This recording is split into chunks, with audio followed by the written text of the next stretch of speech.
Where's my gun? Red, pow, pop, pop. God damn it, that'll make them stop. I woke up on bizarro world. People went crazy, brains unfurled. The leader creep, he don't sleep. Piles on trouble for us, neck deep. Cut, cut, cut, got all of it. To the bone, slicing deep. Laughing like a leader creep. Muskrat siding with orange Cheeto. Right hand weirdos think it's neato. Until their world comes undone, Dito. Now they cry a mama hurt little feeling. Told you so, ha ha ha, you little shit. We won't hold back from saying it. We told you so, now have a fit. Cry baby, snowflake, wallow in it. The leader creep, he don't sleep. Piles on trouble for us, neck deep. Cut, cut, cut, all of it. To the bone, slicing deep. Laughing like a leader creep.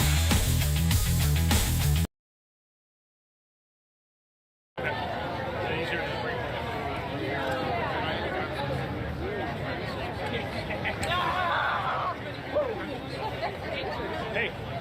Good, good.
I'm not here takes care of it. What kind of work are you doing? I do street things. Hello.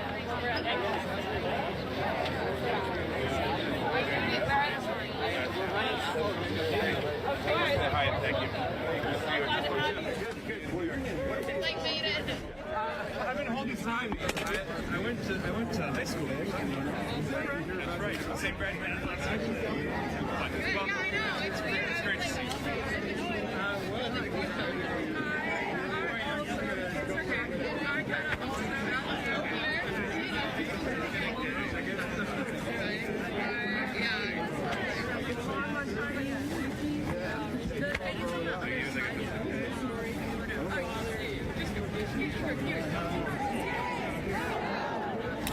Musk has got to go. Hey, hey. Ho, ho.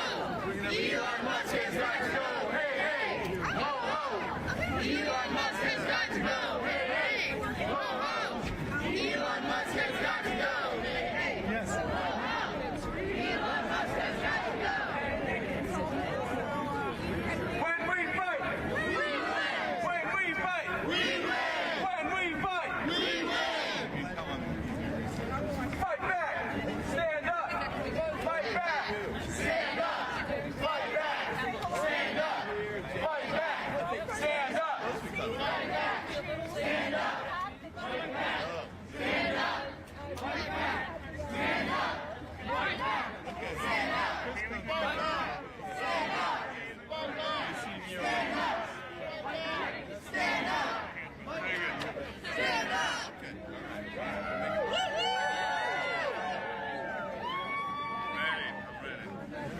When I say science, you say yeah. Science, yeah. Science, yeah. When I say research, you say yeah. Research, yeah. Research, yeah. When I say healthcare, you say yeah. Healthcare, yeah. Healthcare, yeah. Woo! Let's go. Welcome, everybody. Welcome, everybody! It's so cool! Woo!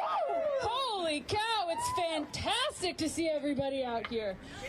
My name is Dr. Haley Shadowing. I use she, her pronouns. I'm Vice President of UAW 2750, NIH Fellows United.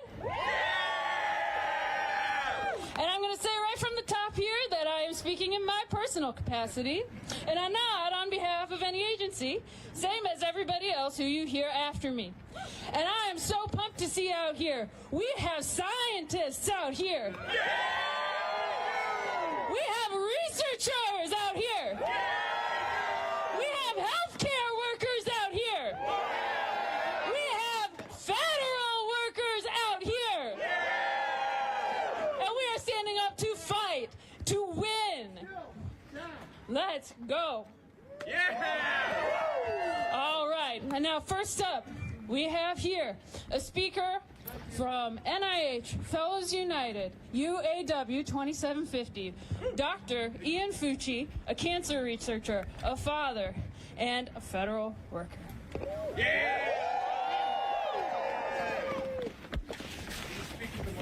Oh, yeah, I sure can.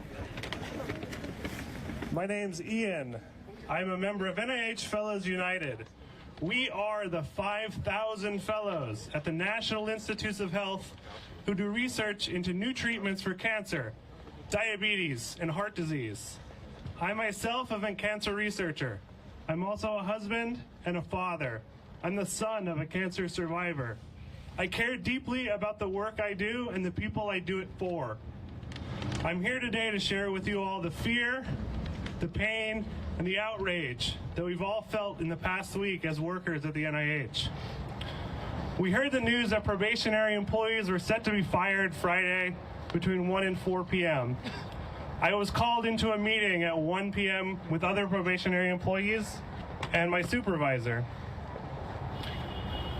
We were told that we might be on the list. All day we sat huddled around our computers waiting for the news. Any news. I thought about my family. How could we get by without my salary?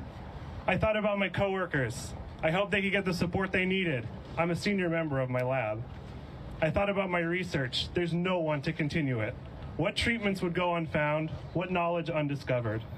I packed my things, the artwork my daughter made for me. I hugged my coworkers and wished them luck.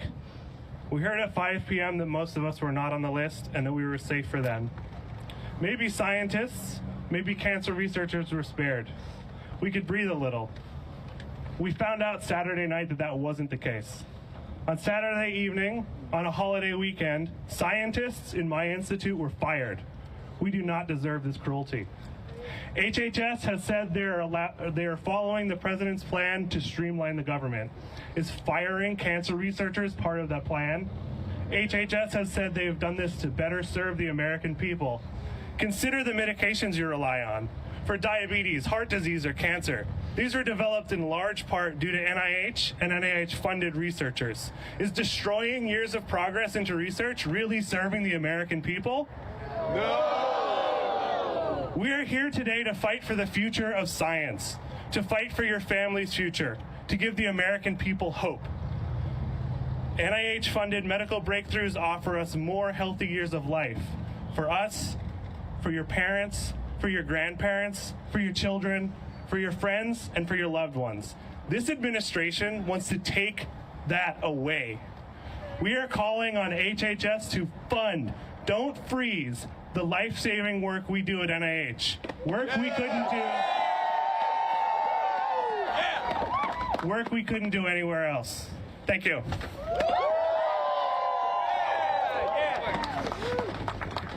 Thank you. Next up, we have Congressman Jamie Raskin, who represents the 8th District of Maryland. Many of us here at NIH, and is a champion for biomedical research here in the U.S. and therefore globally. Welcome to the stage, Congressman Raskin. Good morning, everybody. Good morning, good morning. Hey, I brought you guys a chant. Because back when I was in school, I wasn't very good at making posters because they were illegible. But I became the chant master. So I'm going to try out a new chant for you, all right? How about this one? Hey, hey, RFK, hands off the FDA. Hey, hey, RFK, hands off the FDA. Hey, hey, RFK, hands off the FDA.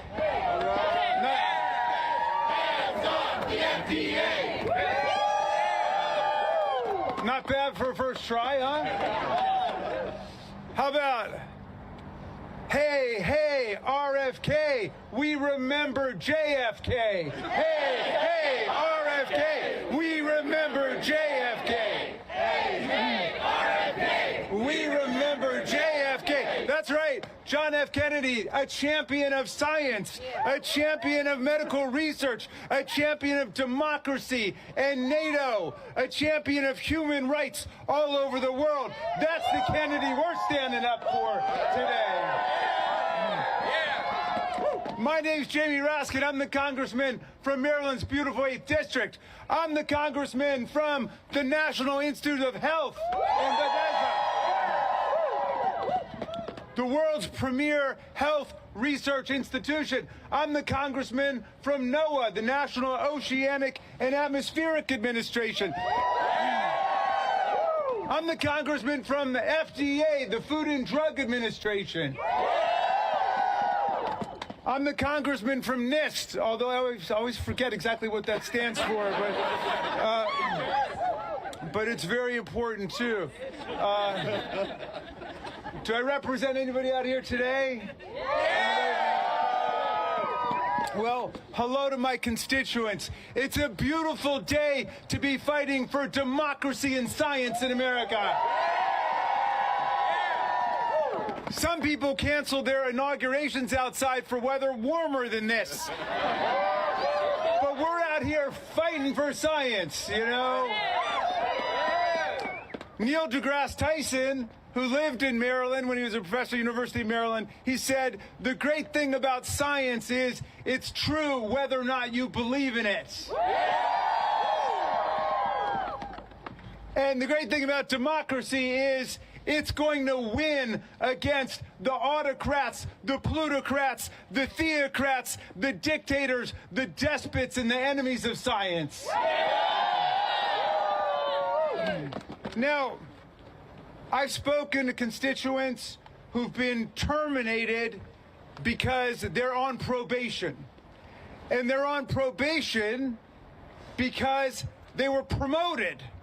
In other words, they're terminated because they were just promoted because they were doing such a good job. That's stupid. That's cruel. That's as stupid and cruel as selling out our democratic allies in Europe, right? That's as stupid and cruel as selling out the people of Ukraine to Vladimir Putin and his filthy fascist invasion. Now, they're waging war on the healthcare workers in America. I've got constituents who are doing the critical research America needs into AIDS and HIV, into autism, into breast cancer, into colon cancer, into leukemia, into cystic fibrosis, into multiple sclerosis, into malignant narcissistic personality disorder, okay? All of the deadly diseases threatening America today. Now, why would we do that? I could understand if Vladimir Putin came over here and wanted to turn our medical and scientific institutions upside down. I could understand if Kim Jong-un or President Xi wanted to do that. I could understand if the neo-fascist parties in Europe wanted to do that. But why does our own government want to turn against our own people? It's a scandal. It's a disgrace in 2025.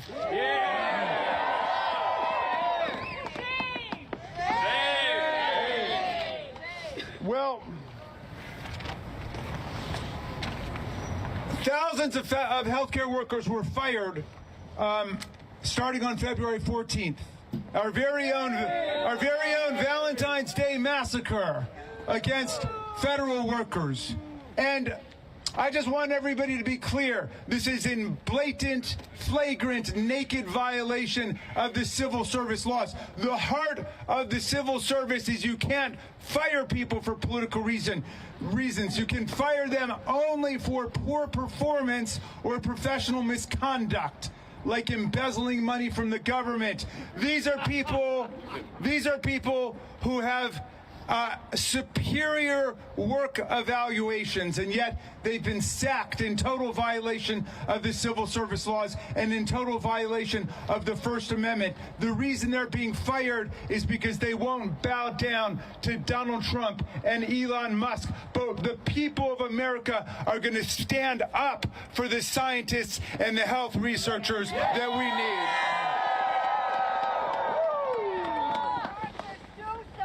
So, excuse me?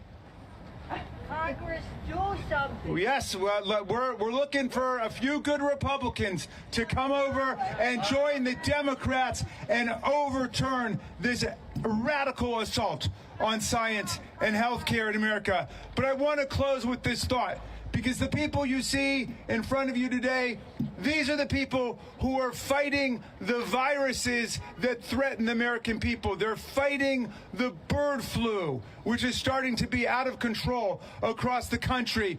But fascism is a virus too, okay? Fascism is a virus too. And the people who are out here fighting in sub-freezing temperatures, they are the antibodies. We are the antibodies. And my friends, a rally a day keeps the fascists away, okay? And we are going to spread these rallies not just all over Washington, D.C., in front of the federal departments and agencies that are being attacked, and not just all over the state capitals where people have been meeting, but all over America. We are going to build up massive herd immunity to the fascists in America. That's what we're going to do. 10 million people in the street. So, 10 million. well, I'd like to, let's see, do I get to introduce Glenn or no? Somebody else? You introduce him. All right, then I leave you with my chant. Did you like it? Hey, hey, RFK, hands off the FDA. Hey, hey, RFK, hands off the FDA. Hey, hey, RFK, hands off the FDA. All right. Yeah. We win. When we fight, We win. when we fight, We win. All right. Excellent. Now, next to the stage, Congressman Glenn Ivey, representative of Maryland's 4th District and champion of healthcare everywhere. All right. How's everybody doing? UAW, are you doing all right? All right. NIH, are you doing all right? Yeah. All right, we got to keep fighting on this. You know, it's a scary day. It's a scary period. I know it's been something for you all. I'm a cancer survivor. I lost my father to Alzheimer's and Parkinson combined. I lost my mother to heart disease. The things that you all are doing, the research that you're doing is making a difference. We're all counting on you to continue to have a chance to work. And that's why we're here to fight the administration to make sure we can continue allowing you all to do the basic research that we need to save lives, not just here in the United States, but across the world, right? Absolutely, absolutely. And we need to make sure we keep the pressure on every day. I really want to thank you all for coming out here today. When I heard the report of the weather last night, I said, man, it's going to be a low turnout event. But aren't we all here strong today? Yeah, out here strong today. I thought about the Montgomery bus boycott. They marched day after day through the winter, all the way to work and back. You guys are out here carrying on that tradition, and you're going to make a difference just like they did, right? Absolutely. We got to keep going. We need every mini march on Washington day after day to push this forward. We got to fight to take the Congress back. We got to wait 2 years to do it, but we're going to take it back, right?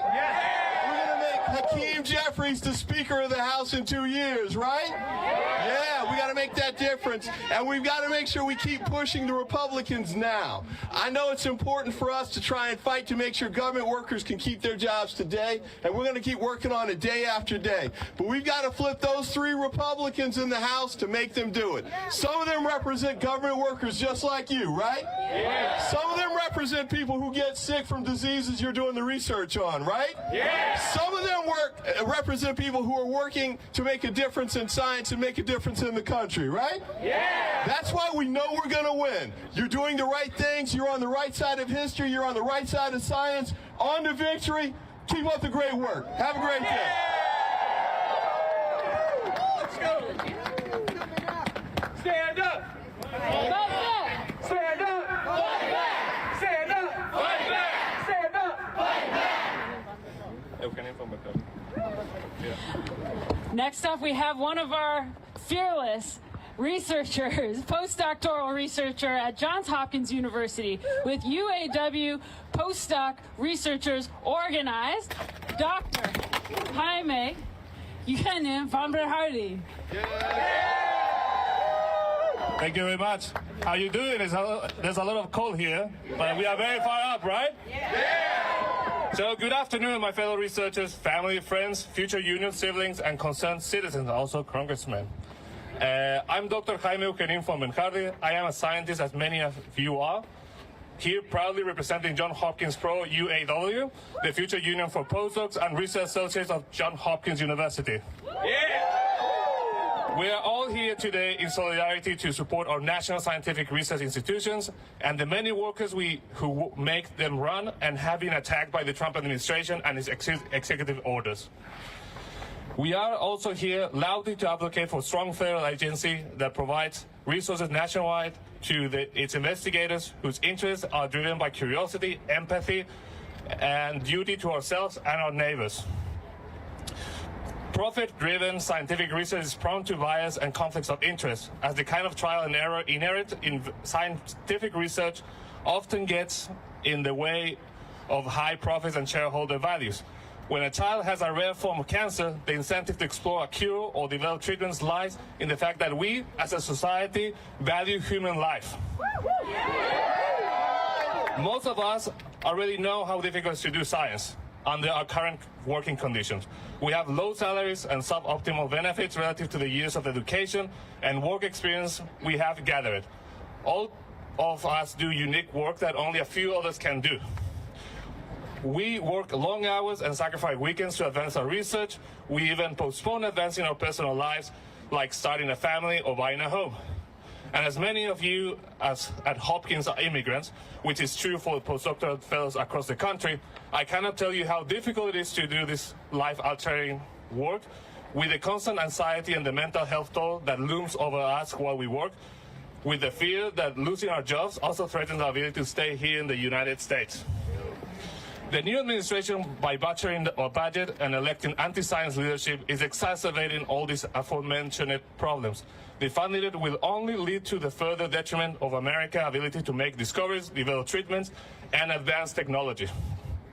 I stand in front of you all today not to sow despair, but to urge my fellow researchers to show our collective strength. Such strength is only obtained when we build community, support each other, and organize. As Hopkins Pro UAW, we will join our fellow researchers unions, such as the NIH Fellows Union, UMD Grad Labor Union, Teachers and Researchers United of Hopkins, and all the many unions taking action today across the country as a part of the higher education labor union movement in the fight against the unprecedented cuts that threatens the country's research, our patients, and our livelihoods. Only through a coordinated effort across academia will we move the institutions. So I appreciate everyone for being here today and for the privilege to speak to you all on behalf of my union and academic researchers across the country. Solidarity to you all, today, tomorrow, and forever. When I say science, you say yeah, science. Yeah. Science. Yeah. When I say healthcare, you say yeah, healthcare. Yeah. Healthcare. Yeah! And joining us now, also from Johns Hopkins, from True UE, we have graduate worker Marie Pierce.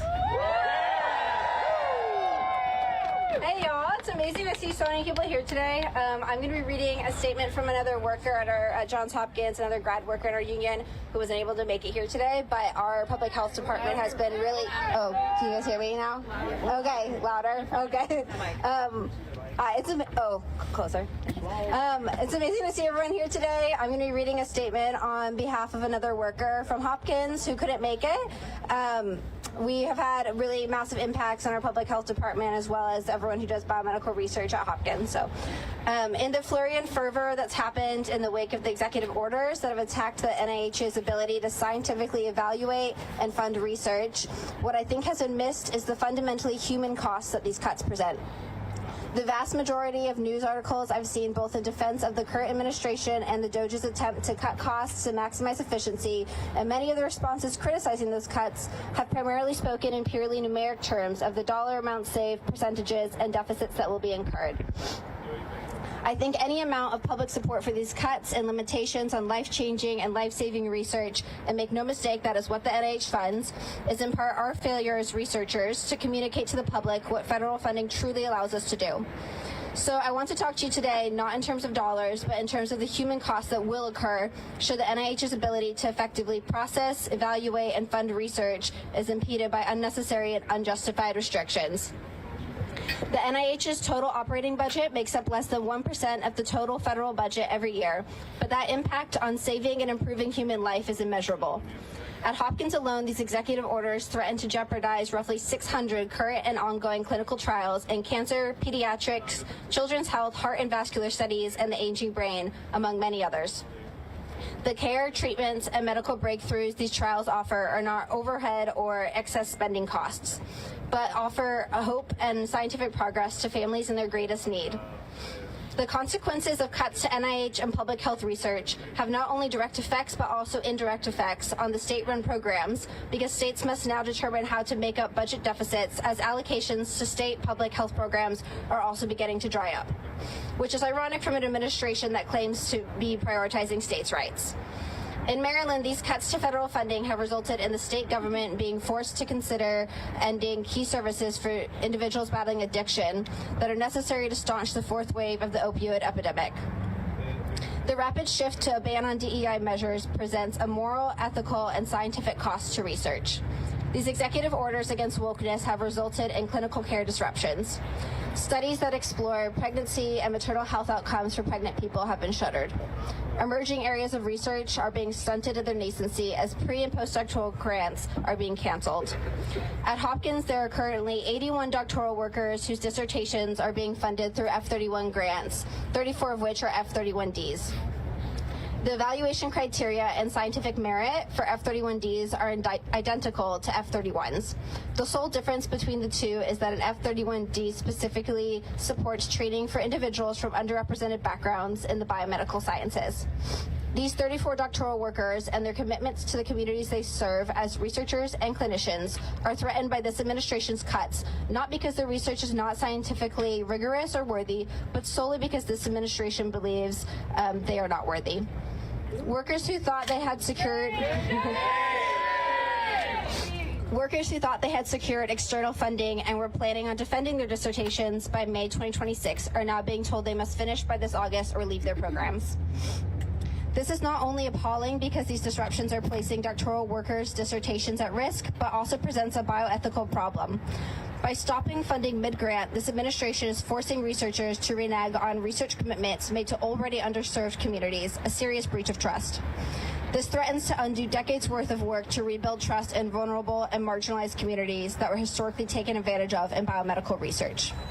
Violating this tenuous trust has been built by defunding virtually all grants to the National Institute on Minority Health and Health Disparities will set health research back decades. Moreover, this administration is doing so under the guise that we should be studying all populations equally for all problems, which is neither scientifically reasonable nor economically efficient. Not all populations are at the same risk for the same outcomes. Why would or should we allocate resources to studying or trying to prevent the spread of HIV amongst elderly white women when the risk of HIV transmission is virtually zero? Or why would we study pregnancy outcomes in straight men? Or what is the point of studying the efficacy of novel prostate cancer in females? Diversity of background, experiences, and thought only strengthens research because it improves the number of eyes, angles, and perspectives on a problem. It causes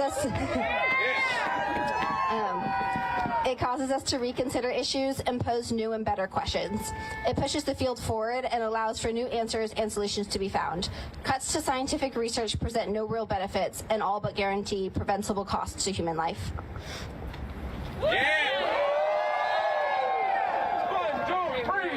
Fine, don't freeze! Fine, don't freeze! Fine, don't freeze! Fine, don't freeze! Fine, don't freeze! Fine, don't freeze! All right.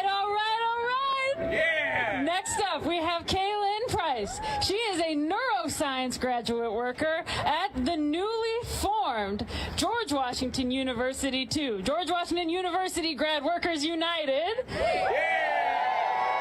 Part of SEIU Local 500. What's up, everybody? It is such an honor to be here. My name is Kaylin Price. I'm a neuroscience graduate student, graduate worker with GWU2. So where are my GWU2 folks? We just won our election, 99.4% yes.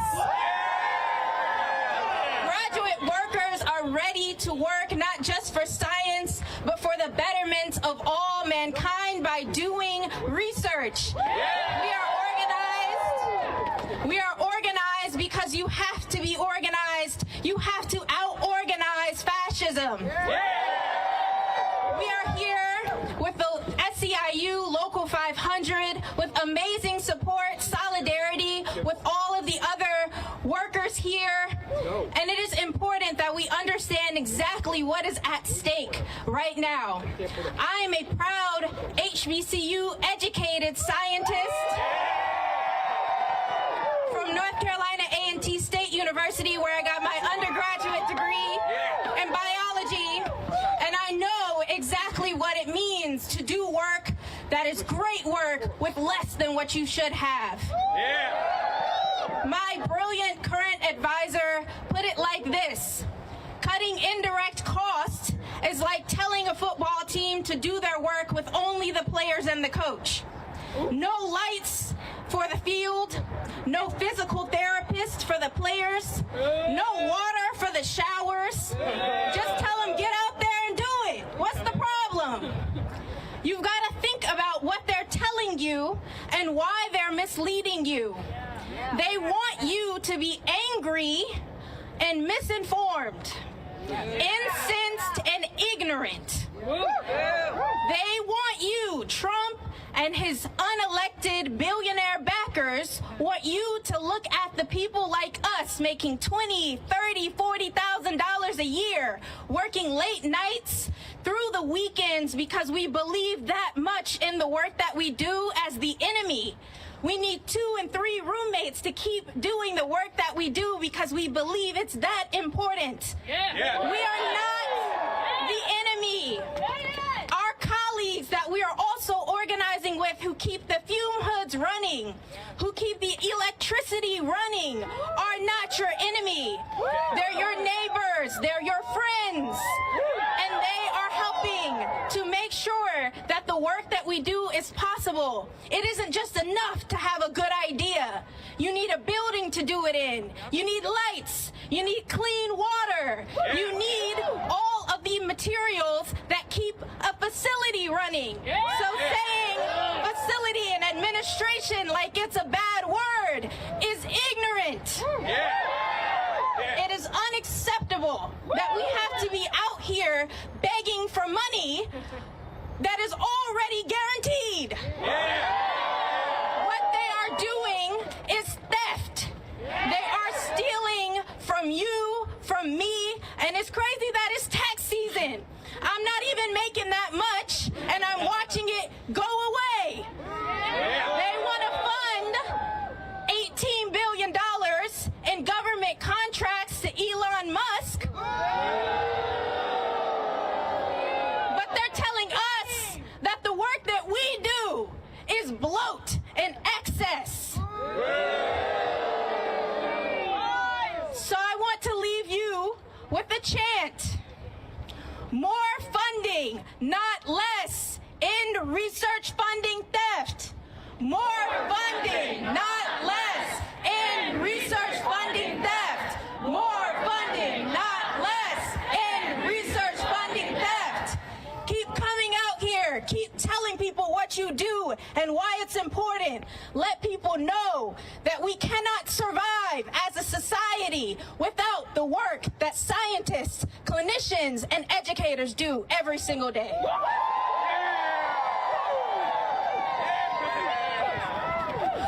All right, all right. All right, and now we have heard from some of our workers here at NIH, down the street at George Washington University, up in Baltimore at Johns Hopkins, and now we will hear from Senator of our great state of Maryland, a champion for higher education and for labor, Senator Chris Van Hollen.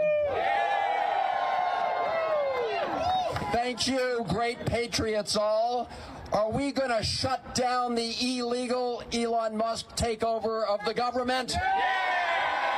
You bet we are. We're going to fight this in the courts. We're going to fight this in the Congress, and there can be no business as usual in the Congress. And we're going to fight this in gatherings like this all over the country because we need to shut down this illegal operation.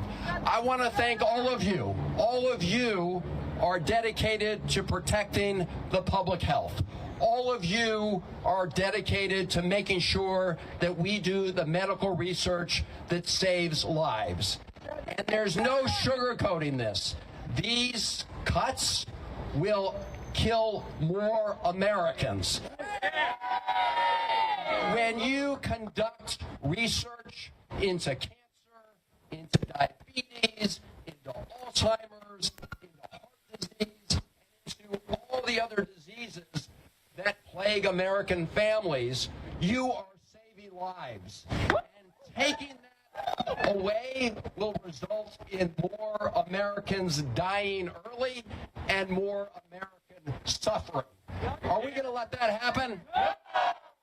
Hell no. So what is this all about?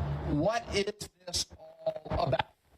It is about the great betrayal by Donald Trump. Look, on the campaign trail, what did he say he would do? He said he was going to cut prices. He said he was going to look out for working people. But as soon as he was sworn in, he began that great betrayal. He ended up slashing important services like medical research that help every American family to make way for and pay for what the next step they're going to take is, which is tax cuts for very wealthy Americans at the expense of everybody else. Are we going to let that happen? And who did he bring in to do his dirty work? Elon Musk. Elon Musk. So this is the most corrupt bargain in American history. Elon Musk spent $280 million to elect Donald Trump. And Donald Trump turned around and gave the keys to federal agencies to Elon Musk. And make no mistake, and you know this has nothing to do with greater government efficiency. Nothing. This has everything to do to taking over the reins of government to serve the already powerful and to slash public services that help every American to make more room for tax cuts for Elon Musk. That is what this corrupt bargain is all about. Are we going to shut it down? Yeah! We're going to shut it down because we're going to get the story out there to every American. They, as you said, they want all of us to be quiet. They want us to just suck it up. Are we going to suck it up? No! Hell no! So what this is about is not lowering prices and not helping working people. This is about enacting Project 2025.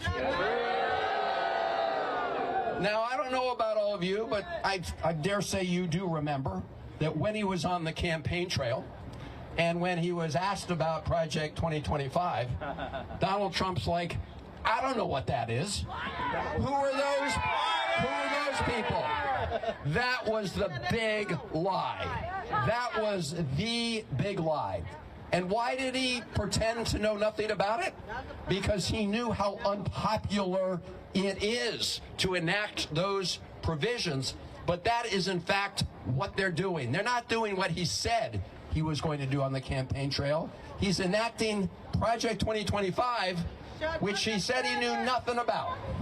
And in fact, Russ Vought is the guy who co-authored Project 2025, and he is now in the cockpit of the White House when it comes to federal agencies. So are we going to shut down Project 2025? Yeah! Because, you know, if you're about creating more efficiency, you don't fire all the IGs, first of all, do you? I mean, the IGs are there to look out for waste, fraud, and abuse. So firing the IGs actually clears the way for more corruption. So we can shut down everything we can in order to make sure that we shut down the Elon Musk operation. I want to thank all of you for doing that, because at the end of the day, you are here to save lives. We need to make sure we get it done. Thank you all very, very much for what you do.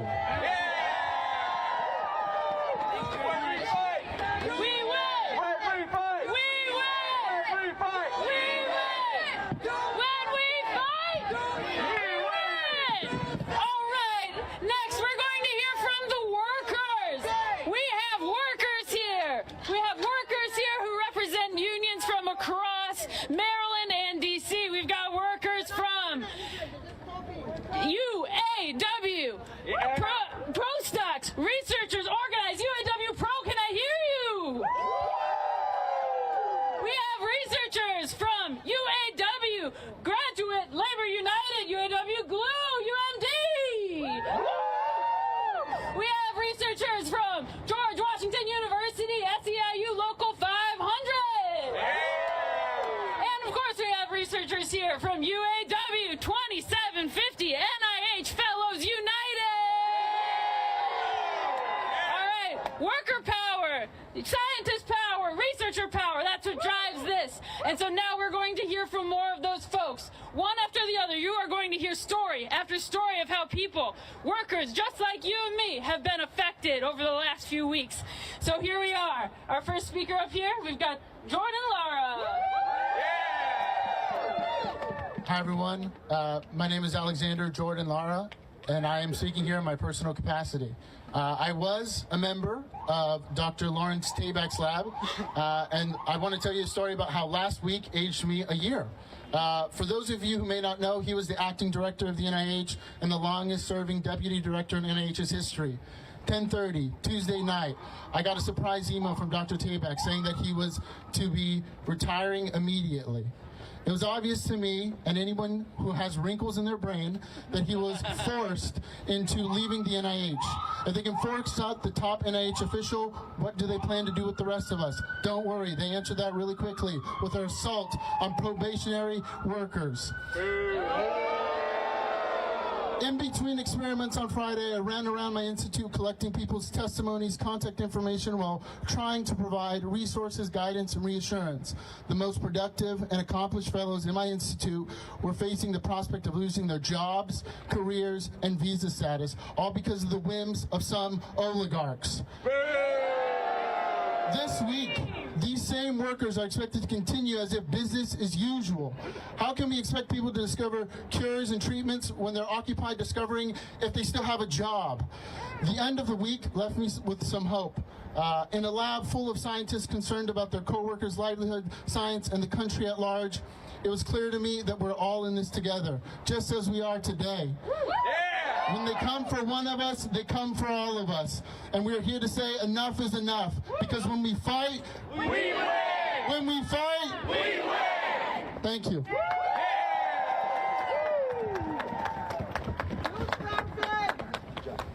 Hello, everyone. My name is Milo Taylor, and I'm a member of UAW 2750, also known as NIH Fellows United.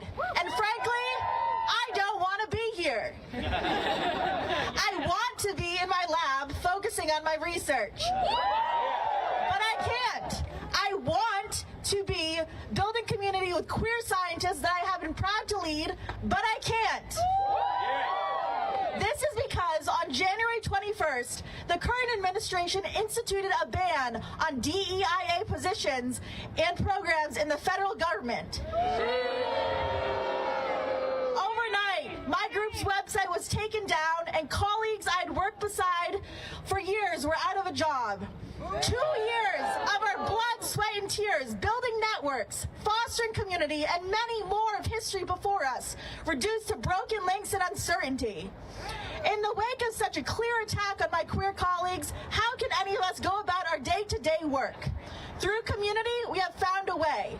Despite bans on presenting our research, halts on funding, and direct attacks on our identities, we have passed candidacy exams, been accepted to graduate school, all while raising our voices to protect our fellow scientists. While some may think the administration's actions are a bold display of strength, I think they are a clear admission of fear. This administration knows the power we have when we stand together, and that's why they're trying to undermine us. You can eliminate DEIA. You can stall our research, but we are not going anywhere. We will work together to protect every single one of us. Fellow organizers, do not give them the satisfaction of succumbing to the overwhelm. Keep raising your voices. Keep excelling at what you do, and remind them why they should fear our power.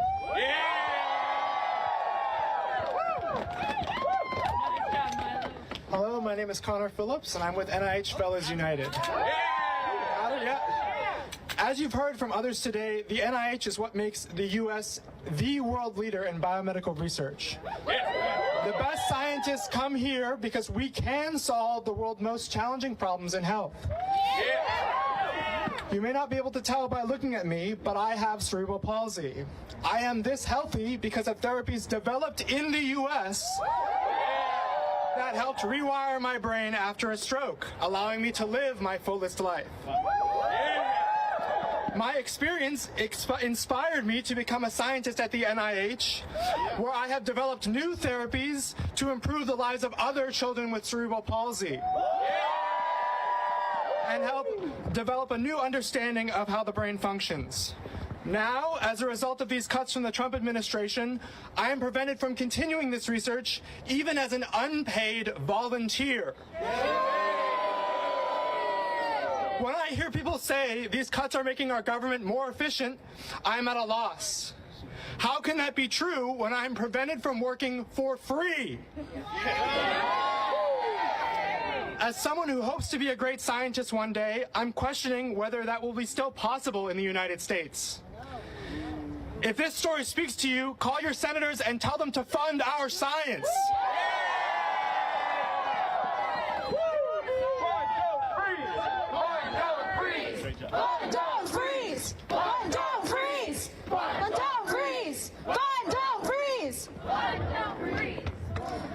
My name is Rakshita Balaji, and I'm a research fellow at the National Institutes of Health, and also a proud member of NIH Fellows United, UAW 2750.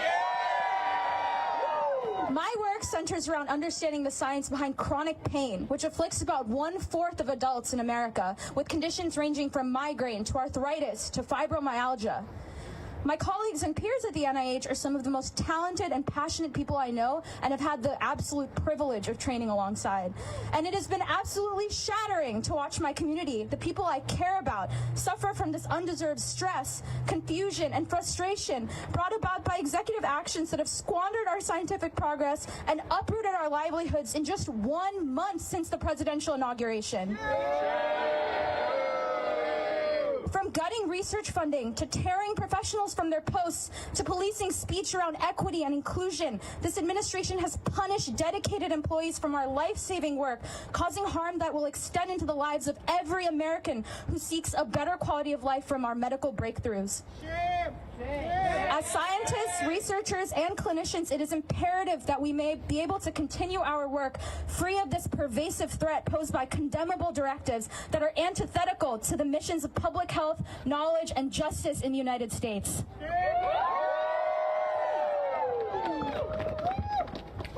Hi all, I'm Dr. Amanda Shaver. I'm an NIH NRSA supported postdoctoral fellow at Johns Hopkins University. I've been working in the fields of biology and genetics since 2006, and it's been my long-term goal to become a professor, to inspire people to become scientists, and to conduct science that will actually improve the lives of others. I study genes responsible for drug resistance in parasitic worms that cause debilitating diseases to approximately 2 billion people worldwide.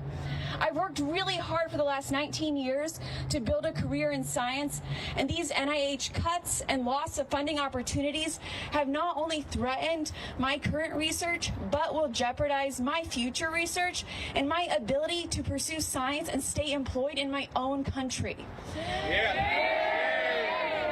America has been at the forefront of science and a leader in the world, but implementing all the cuts and restructuring proposed by the Trump administration will devastate science and healthcare in America. These cuts in science will diminish our standing in the world. Thank you.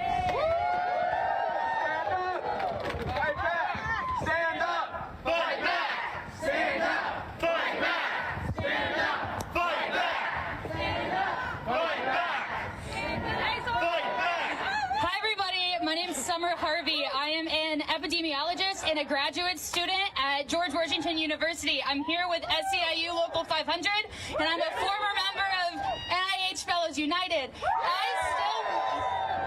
I am still researching at the NIH in a capacity as a volunteer, and that's where I personally have experienced censorship.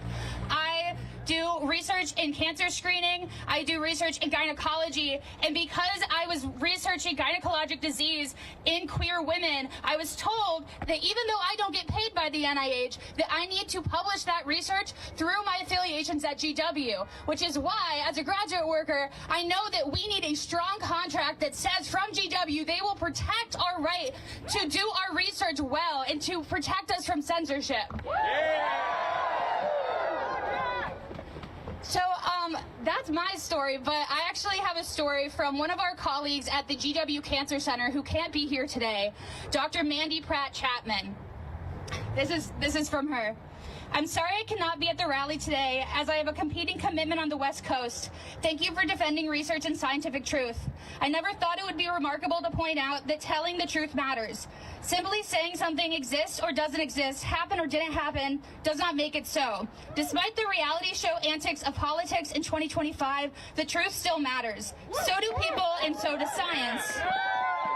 On January 31st, I received a phone call that my National Cancer Institute funded study was terminated. I never received a written letter, but I was told to stop work immediately and that no more research expenditures would be allowed. My study to explore how to safely collect sexual orientation and gender identity in cancer care practices was in response to the American Society of Clinical Oncology, the American Medical Association, the U.S. Preventative Services Task Force, and many other national professional standard-setting bodies that recognize that we need better data to create better clinical guidelines for lesbian, gay, bisexual, transgender, queer, and intersex people. My research was terminated as a result of the president's executive orders, presumably the quote-unquote defending women from gender ideology, extremism, and restoring biological truth. Despite this rhetoric, nothing in this order defends women. What this administration does best is to call something the opposite of what it is and repeat it over and over again until we're confused about words even mean or what is true. This is the oldest totalitarian tactic in existence. The Defending Women Executive Order declares that basic federal policy on truth is critical to scientific inquiry, public safety, morale, and trust in government itself. I couldn't agree more. But the order then proceeds to define sex as an immutable biological classification that erases the existence of 5.6 million U.S. residents born intersex. While doctors have hidden the bodies of intersex people for centuries, this does not change the fact that 1.7% of the population is indeed intersex. The World Health Organization has only in recent years demanded an end to stigmatizing and performing surgery on healthy intersex people. Likewise, dehumanizing transgender people and defunding LGBTQI research flies in the face of scientific truth and public safety. My colleagues and I have worked hard to make healthcare kinder, more affirming, and more accessible to the 7.6% of the U.S. population that identify as LGBTQ, particularly those affected by cancer. 1 in 10 people in the nation's capital identify as LGBTQ. LGBTQI individuals have unique needs that are not historically served. LGBTQI people require tailored care across the cancer continuum. It has taken several decades to build trust among these patients and research participants so they feel safe to disclose their sexual orientation and gender identity to clinicians and researchers. I now hear every day people say they will never truthfully answer such questions again. This is understandable since all safety has been explicitly removed and our national leaders are denying their very existence. The result is that our ability to discern important patterns that can make clinical decision-making has been severely damaged. The erasure of sexual orientation and gender identity data from federal data sets and our national networks of research impairs our ability to improve clinical practice guidelines and account for differences in the physical and social reality of LGBTQI bodies that deserve health and wellness just as much as any other American. The recent politicization of federal funding under a bizarre moniker of freedom has created great strain on designing and conducting research and on the public health of our nation. Eroding community trust, removing federal data sets that track cancer surveillance, censoring scientific language, freezing funds, and cutting billions of dollars from scientific research. These are extremely short-sighted and dangerous actions. We have quickly lost trust of communities that have experienced the worst health outcomes in the country due to structural bias. We have lost trust of our international allies. We will lose a generation of scientists. We are turning over innovation to other countries when historically being a biomedical leader was something that we were proud of. We are watching centuries of American innovation crumble for oligarchic personal gains. Let's be clear, no one voted for cancer research. No one voted to cut cancer research. It is the hallmark of a bully to state what they simply wish to be and attempt to use force in order to bolster their sense of power. It is our civic responsibility to call out every untruth and collectively defend those in our nation who are threatened the most. Speak the truth loudly and often. Protect each other. This is civilization. This is the only way to protect true freedom, scientific truth, and the public's safeties. Let me repeat, no one voted to cut cancer research.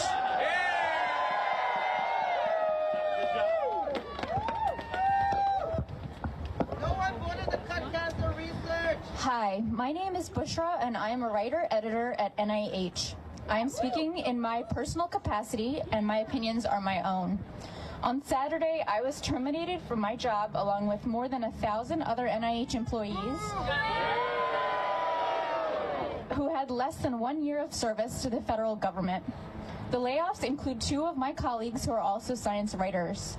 These layoffs have decimated our small team. We translate technical research into compelling stories and content so that you, the American public, know about the research your tax dollars are funding. Yeah.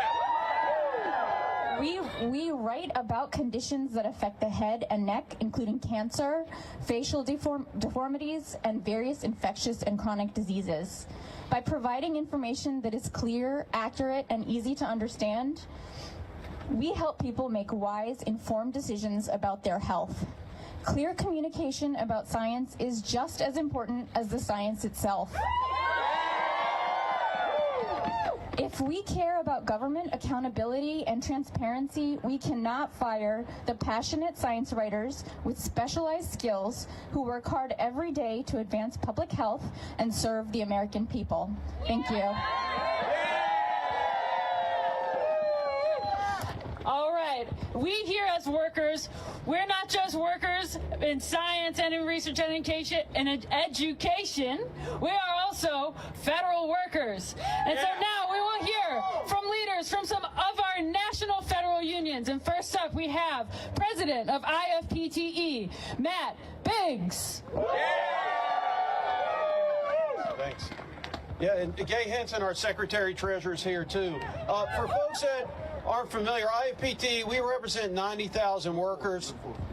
We represent 90,000 workers throughout North America, and about 35,000 of those that we represent are federal employees, just like the federal employees you've heard from today: scientists, engineers, technicians, scientists at NASA, for example. So we're here in this fight, and I'll just say, all the unions in here, brothers and sisters, we are, and we love you all, we are the only thing, the labor movement, standing between complete anarchy in this country and bringing this country back to reason. It's the labor movement. We're going to save the country. All right? All of us. Now, I'll just say, I think I see a sign back there saying, Congress, wake up. Yeah, I'll just say this about Congress. I've heard some people back here chanting about Congress. Congress is doing as bad as Trump and Musk are. They're despicable human beings, let's just say it. As bad as they are, and they're running a coup on this country right now, and the Congress isn't doing a damn thing about it. Doing nothing. The Republicans that run the Congress, they run the whole thing. They control the whole agenda. They have handed over their legislative branch responsibilities to a couple of billionaires who are now running a coup on the country right now. Shameful. Shameful. And we should hold these Republicans accountable. It's them. It's them right up there in this Congress. So I just want to say, brothers and sisters, it's us in the labor movement. We're the ones following the lawsuits. We're the ones right now out at this rally. We're holding rallies all over the country. Kudos to everyone to put this rally together and all the rallies around the country today. Hats off. And we're going to stand up for the workers, all of these workers here. We love you. We're fighting with you. We're fighting with you, and we're going to stand up and take this country back from the oligarchs. Thank you.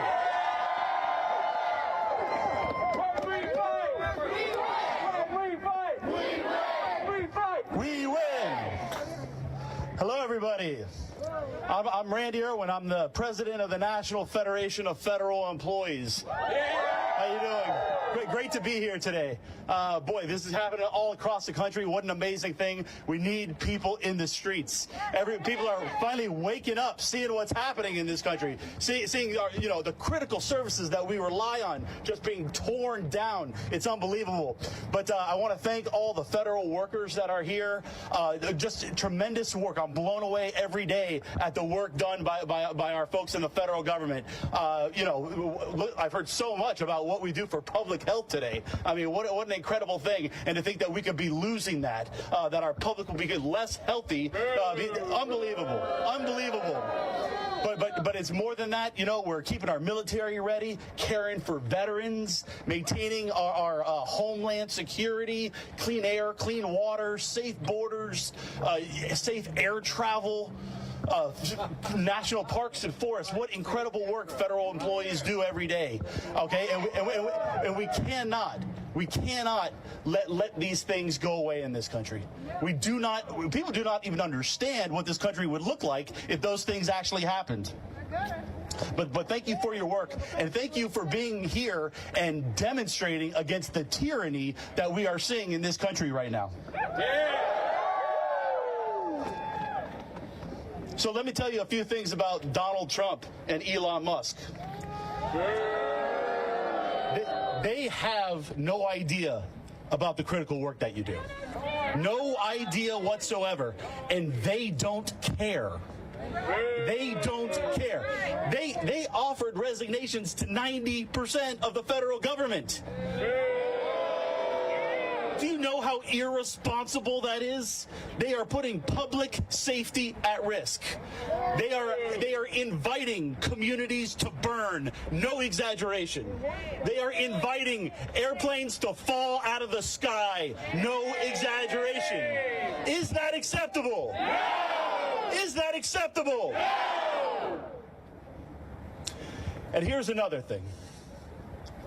And I got a message for Donald Trump. You swore an oath to the Constitution, and you are not upholding that oath. The things that he is doing are blatantly illegal. He knows it. He admits it.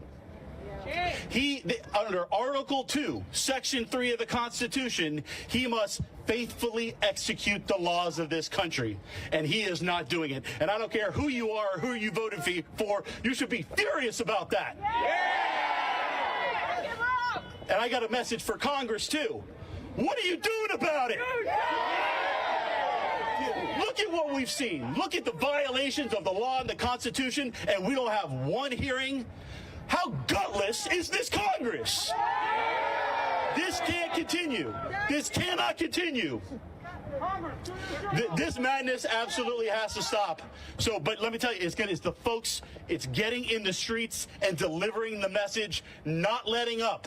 You can't give them an inch. We got to keep on telling the stories of the great work that federal employees do. We got to be talking to the media, talking to friends, talking to family, talking to getting on social media, and never letting up. This country is too special. We got a special thing here, and we cannot let it get taken away from us. Thank you. 10 million people in the street.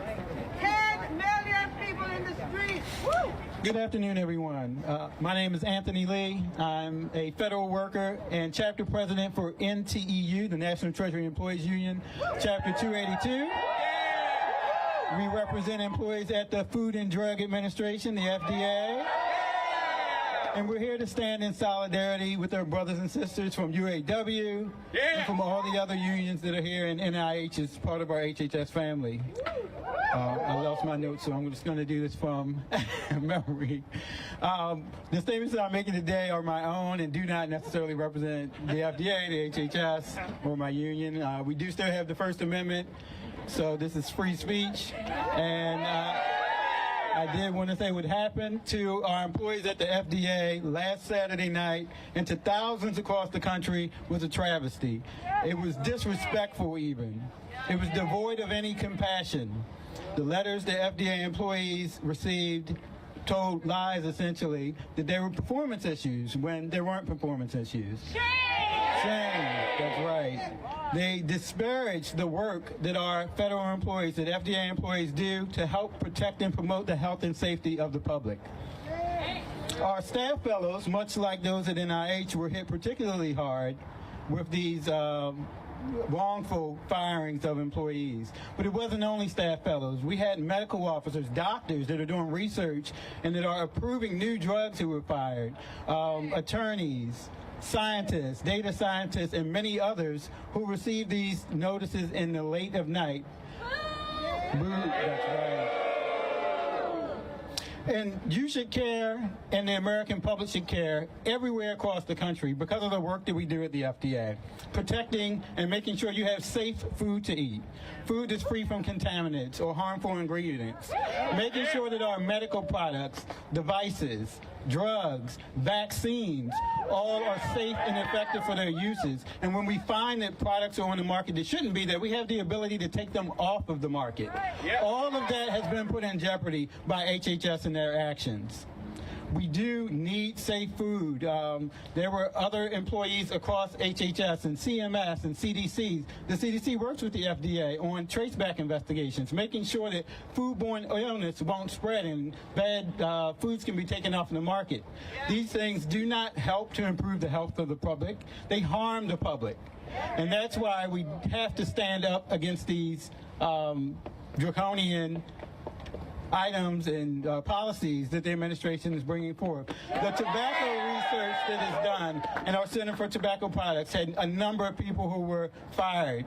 They're doing work to make sure that our children don't get addicted to or are harmed by nicotine and tobacco products. Again, not helping the health of the public when you fire hundreds of employees across the FDA that are doing this kind of work. So we have to stand up and fight back. Thank you. Stand up, fight back! Stand up, fight back! Stand up, fight back! All right, now we have one final speaker, and you know, all this last hour, we have heard from people across so many different fields, and it is so clear that this touches every single one of our lives. And we are all out here doing something about it. And now to close us out, we have President of UAW 2750 NIH Fellows United, Emilia Ventriglia. It's like Haley said, this is affecting all of us, every single one of us, your mom, your dad, you, anyone who has health, anyone who eats, anyone who ever has to go to the doctor. Every job means, every job that's lost, one less scientist who's fighting for cures, one less educator to teach the next generation, one less public servant keeping our food, keeping our environment, keeping us safe every day. Shame! Shame! Every dollar cut isn't just a shrink in the budget. It takes something from every single one of us. It's theft. It's theft from our health, our education, our security. These are extreme freezes and cuts that attack not just us, but every taxpayer. It's our rights, and this isn't over. We're not going away. We know that there's more cuts to central services coming to Americans in science, and we're not going to back down. We will not go away. Look around.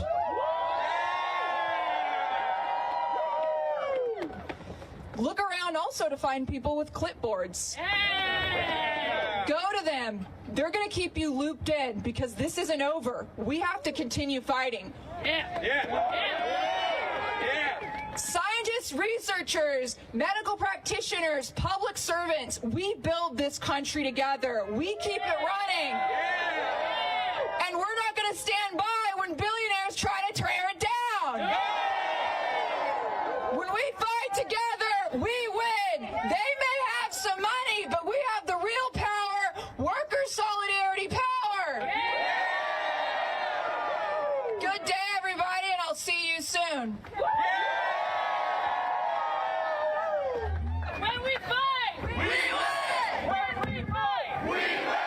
We fight, we win! We fight, we win! Stand up! Fight back! Stand up! Fight back! Stand up! Fight back! That's right.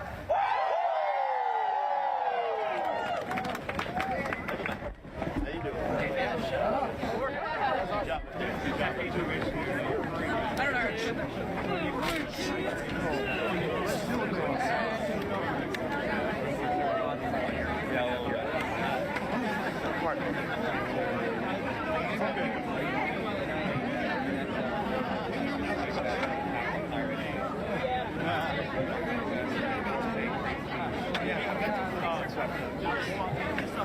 know.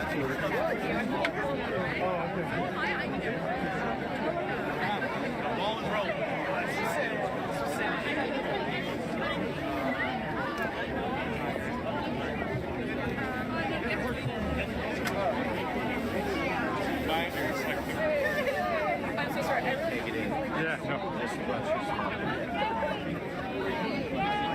is fine.